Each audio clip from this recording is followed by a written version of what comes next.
좋아요, 구독.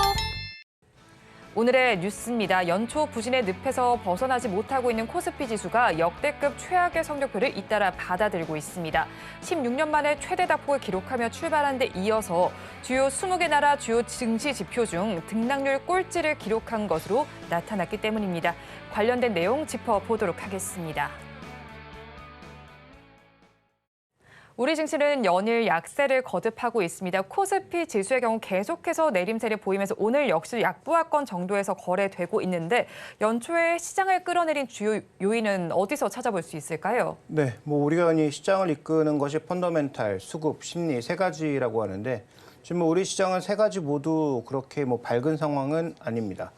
수급적으로 봤을 때 연말 연초에 나오는 기계적인 어떤 매수와 매도, 즉 세금 관련 물량이 없다고 하더라도 배당 관련해서 기관들이 적극적으로 유입됐던 물량이 연말에 들어왔다가 연초에 청산되는 기본적인 흐름이 있기 때문에 대형주 기준으로는 원래 1월 수익률이 좋지 않았고요. 거기다가 이제 수급적으로 또 하나의 변수는 삼성전자를 포함한 삼성그룹주에 2조 원이 넘는 대량의 블록들이 있었다라는 것. 그럼 블록딜이라고 하는 게 기본적으로 할인해서 하니까 누군가 가격을 미리 끌어올려서 살 필요가 전혀 없는 그런 상황까지 연출이 됐죠. 그다음에 삼성전자의 지수 견인력이 또 크다 보니 이런 양상들이 전반적으로 수급 쪽에서는 영향을 줬고요. 자, 펀더멘탈은 여기에 또 삼성전자가 들어갈 수밖에 없는데 올해 전체 실적은 좋아질 수 있겠지만 4분기 컨센서스가 너무 높지 않았느냐. 근데 삼성전자만 그랬던 것이 아니라 LG전자, LG엔솔 전반적으로 지금 대형주들의 실적의 어닝 컨센서스가 너무 높은 거 아니냐. 그래서 대형주 세 종목이 연속으로 뭔가 시장의 기대치를 채우지 못하고 있는 측면이 있어서 20일 이후에 본격적으로 발표될 국내 주요 기업들의 실적은 과연 그러한가라는 부분에 있어서 살펴볼 필요가 있겠고요. 자, 심리적으로는 최근에 계속 뉴스를 보셔서 아시겠지만 일단 조금 이따 말씀드릴 대만 이슈보다는 지금 호르무즈 해협을 둘러싼 여러 가지 갈등들이 계속 번지고 있다는 것. 이것은 해운주를 설명할 때도 분명 말씀드렸는데요.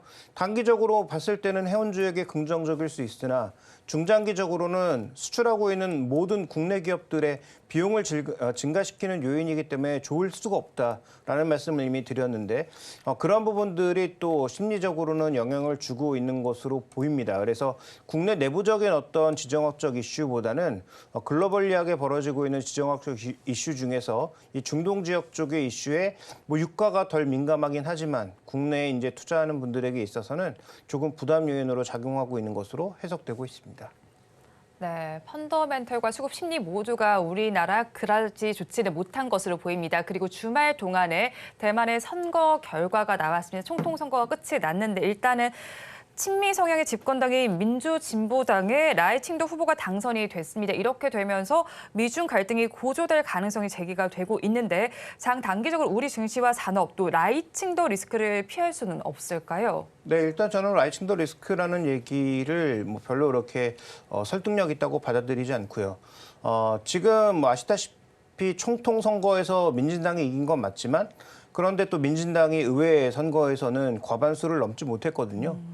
결국은 두 야당의 성격이 약간 또 차이가 있어서 항상 공조한다라고 보기는 어렵지만 어떤 정책을 함에 있어서 이제는 제3당의 눈치를 볼 수밖에 없는, 그러니까 국민당이 아닌 민중당의 눈치를 볼 수밖에 없는 그런 상황으로 가고 있기 때문에 민진당도 원래 얘기했던 만큼의 강력한 어떤 힘을 보이기에는 어렵다라고 판단해야 되기 때문에 저는 이게 리스크라고 보지 않고요. 반대로 또 중국 쪽이 이 민진당이 됐기 때문에 뭔가 리스크를 주지 않겠느냐라고 하고 있지만 이것은 단순하게 민진당이 됐기 때문이 아니라 민진당이 강력한 그립을 잡고 미국과 일본과 연계해서 중국을 더 밀어내는 모습을 보일 때 중국도 맞대응을 하는 것이죠.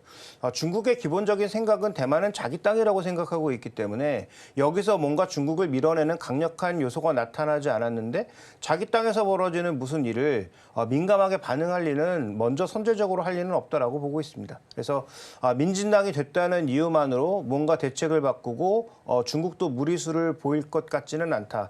따라서 이것은 리스크가 아니고요. 그리고 근본적으로 이런 리스크 때문에 우리가 무엇을 준비해야 되는 게 아니고 한국 기업들이 중국을 밀어내고도 글로벌 시장에서 자체적인 경쟁력을 가질 수 있으면 그것으로 된 거죠. 아니면 만약에 중국을 배제하고 나서 미국이나 유럽 쪽에 신규 수출이 늘어나고 있는 종목이면 되는 거죠. 그런 의미에서 최근에 이제 종목들을 살펴보시면 눈에 띄는 종목은 여전히 전력기기가 상당히 강하고 방산주, 원래 중국과 거래가 없었던 상황이니까 방산주의 전반적인 매출이 증가할 거라는 기대, 우주항공의 매출이 증가할 것이라는 기대 아래 그런 종목군들이 강세를 보이고 있는 거 아니겠습니까? 그래서 저는 뭐 대만 이슈는 양쪽이 무리수를 두지 않는 이상 뭐 리스크는 아니라고 보고 있습니다. 네, 대만 이슈, 뭐 미국과 중국 양측이 조금 크게 보지 않는 이상 무리수를 두지 않는 이상 큰 무리는 없겠다라고 정리를 해주셨고요. 그리고 본격적인 실적 시즌에 돌입하긴 했습니다. 하지만 아직까지 실적 발표를 한 기업들은 그다지 좋은 실적을 내지는 않고 있습니다.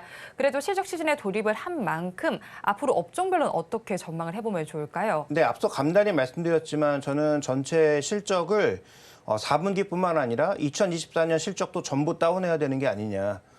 지금 우리나라 증권사들이 항상 범하는 실수 중에 하나가 연초에 뭔가 과대하게 잡았다가 가면서 계속 떨어뜨리는 모습 보여주고 있는데요. 지금 지정학적 이슈로 인해서 운송비 같은 것들이 급증하게 되면 대부분의 수출주들에게 타격을 줄 수밖에 없는 상황이니까 전체적인 실적 다운이 좀 필요하지 않나라고 보고 있고 그다음에 4분기는 원래 통상적으로 일시적인 비용이 대거 발생하기 때문에 실적 추정이 제일 안 맞는 분기가 4분기입니다. 그래서 그런 특성도 고려하셔야 되고요.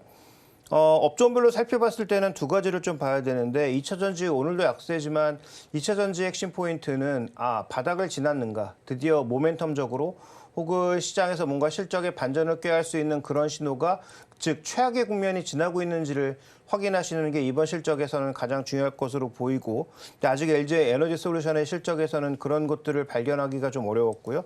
반도체는 좋아진다가 지금 상수입니다. 올해 전반적으로 다 단계적으로 올라온다라는 것이 상수기 때문에 그러면 속도가 문제겠죠. 삼성전자는 실망을 주어서 결국 월말에 있을 하이닉스의 실적에서 최소한 흑자 반전까지는 못하더라도 BEP 정도를 맞추는 수준의 빠른 회복이 있어야 적어도 반도체를 바라보는 시각이 좀 더 강하게 유지될 수 있다는 측면에서 코스닥을 잡고 있는 2차 전지는 바닥 확인, 그다음에 유가증권 시장을 끌고 가고 있는 반도체 쪽은 상승 속도가 빨라지는지 두 가지를 확인하는 것이 어쨌든 가장 중요하다라고 실적에서는 판단되고 있습니다. 네, 실적적인 측면 어떻게 체크를 해봐야 될지 정리를 해주셨는데 일단 증권가에서 전망치 자체를 너무 높게 잡고 있는 것 같습니다. 이 전망치와 가장 맞지 않는 분기가 4분기인 만큼 이 점을 염두에 두시고 투자 전략을 세워보시면 좋겠고요. 최근에 발표됐던 삼성전자의 실적은 그럼 어떻게 보셨나요? 네, 시장의 기대를 채우지 못한 건 사실인데요. 삼성전자가 어차피 가속도를 붙일 수 있는 건 올해 하반기부터입니다. 그래서 올해 하반기 실적이 좋아지면 상반기도 주가는 안 빠집니다. 그러면 연초에 왜 빠졌냐? 말씀드렸다시피 수급 이슈라든지 블록들이라든지 이런 것들이 이어지면서 빠진 거죠. 그다음에 말씀드렸던 것처럼 4분기 실적이 예상에 미치질 못하니까 그에 관련된 일정 부분의 실망 매물도 나왔다라고 봐야 되겠죠. 그래서 삼성전자는 실적이 나빠서 또 6만 전자 가는 거 아니냐라고 실망하실 게 아니라 내려가면 내려갈수록 더 사야 되는 구간인 거죠. 하반기에 실적이 좋아졌을 때 산다? 그때는 이미 열차는 떠난 뒤입니다. 그래서 지금처럼 빠질 때 더 강력하게 사셔야 되는 자리고 다만 강력하게 사실 분들은 지금 이쪽 반도체가 비어져 있는 분들에게 말씀드리고 싶은 거고요. 네. 이미 뭐 비중을 채우신 분들은 뭐 좀 기다리시면 좋은 성과가 하반기에 나올 것으로 예상이 되니까 큰 우려는 하지 않으셔도 될 것 같습니다. 네, 그렇다면 실적 시즌인 만큼 리스크를 최소화할 만한 전략은 어떤 걸지 궁금한데요. 비중 확대가 유효한 업종도 있을 것 같아요. 네, 일단 우리가 큰 틀에서 이제 그 유형을 한번 특정 어떤 업종을 말씀드리고 유형을 잡아보면 고밸류, 로퀄리티. 그러니까 밸류가 주가가 많이 올라가서 이미 높아져 있고 그다음에 그 재무 구조 같은 것들이 굉장히 부진하거나 실제로 그 주요 플레이어도 아닌데 관련된 종목으로 막 꼽히고 있는 대표적으로 우리나라의 뭐 CXL이라든지 이런 것들이 과연 글로벌리하게 뭔가 경쟁력이 있는가. 기존에 삼성전자 가전에 반도체 만들던 업체들이 갑자기 뭐 AI 칩을 설계할 수 있는가. 불가능하거든요. 그래서 그런 종목군들은 저는 다 실적과 상관없이 이제부터 배제해야 되는 종목이다. 이번에 삼성의 갤럭시 S24 발표가 돼서 AI가 실망스러우면 대거 매물이 나올 수밖에 없는 종목이라서 지금부터는 더 사는 게 아니라 점점 주의가 필요한 종목이라고 판단하고 있고 오히려 봐야 되는 종목은 확실히 업황 바닥 찍고 턴어라운드 종목이라든지 그다음에 하이 퀄리티라 하면 적어도 업종 1위 그다음에 재무 구조가 탄탄해서 뭐 시장의 어떤 변동성이 이어진다고 하더라도 크게 변동성이 없을 만한 그런 종목군들을 좀 골라야 된다라고 보고 있고요. 대표 업종으로서는 타이어의 핵심 포인트는 한 가지입니다. 판매량을 늘리는 게 아니에요. 지금 하이브리드 차, 전기차로 가면서 자동차가 무거워지죠. 그다음에 시장의 트렌드가 점점 인치수를 키우는 게 트렌드입니다. 그러면 그 안에 고무가 많이 들어갈 수밖에 없고 지금 현재 고무 가격은 안정된 흐름을 나타내고 있기 때문에 똑같은 판매량에도 이익이 좋아지는 즉 마진이 올라가는 게 핵심 포인트거든요. 그런 의미에서 한국타이어앤테크놀로지 좋게 보고 있고요. 조금 전에 말씀드렸던 HD현대 일렉트릭을 포함한 전력기기 올해도 실적이 대거 올라갈 것으로 보고 있기 때문에 뭐 재룡전기까지 조금 이렇게 시총 비중이 낮은 종목은 잘 모르겠지만 적어도 LX 일렉트릭, 효성중공업, HD현대 일렉트릭 이런 종목군들 긍정적으로 보고 있고 방사는 상대적으로 밸류가 높은 종목이 많아서 어떤 특정 종목을 말씀드리긴 조금 부담스럽긴 합니다만 그럼에도 불구하고 현대 롯데템처럼 최근 상승에서 조금 소외됐거나 여전히 실적 대비 크게 오르지 않은 종목군들에 대해서는 관심이 필요하다라고 보고 있고요. 뭐 반도체는 워낙 말씀을 많이 드려서 제외하도록 하겠습니다.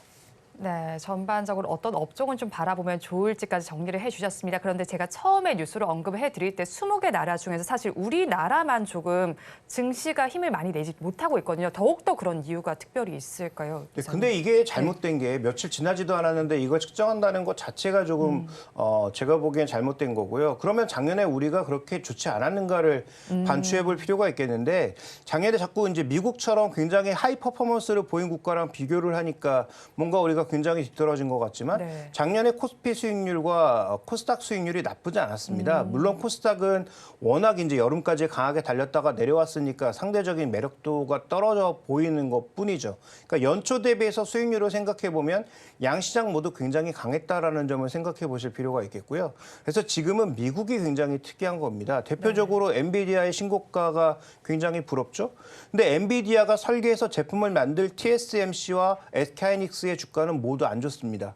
이 말이 됩니까? 그래서 이게 지금 펀더멘털로 흘러간다라기보다는 미국 시장도 최근에 강하게 사고 있는 주요 주체는 우리처럼 뭐 기관, 외국인, 뭐 개인 이렇게 나눠져 있지 않기 때문에 네. 정확하게 판단하기는 어렵지만 주요 기관들은 오히려 비중을 줄여가고 있는 가운데 개인 투자자들, 그게 우리나라 뭐 서학개미가 됐든 아니면 뭐 일본이나 다른 국가들의 개인 투자자들의 비중이 적극적으로 늘어나면서 올라가고 있는 상황이거든요. 그러니까 그게 과연 적정한지를 살펴보시면 우리 시장이 약한 것에 포커스를 맞추는 것이 아니라 좀 더 거시적인 안목에서 보시면 오히려 저는 미국이 오버런을 했다라고 보고 있어서 저는 미국도 이제 조정이 임박했다. 미국도 조정에 들어갈 가능성이 높고 만약에 이제 양시장 모두 조정이 나타난다면 저는 미국 시장의 조정이 좀 더 크게 올 가능성이 높다라고 보고 있기 때문에 네.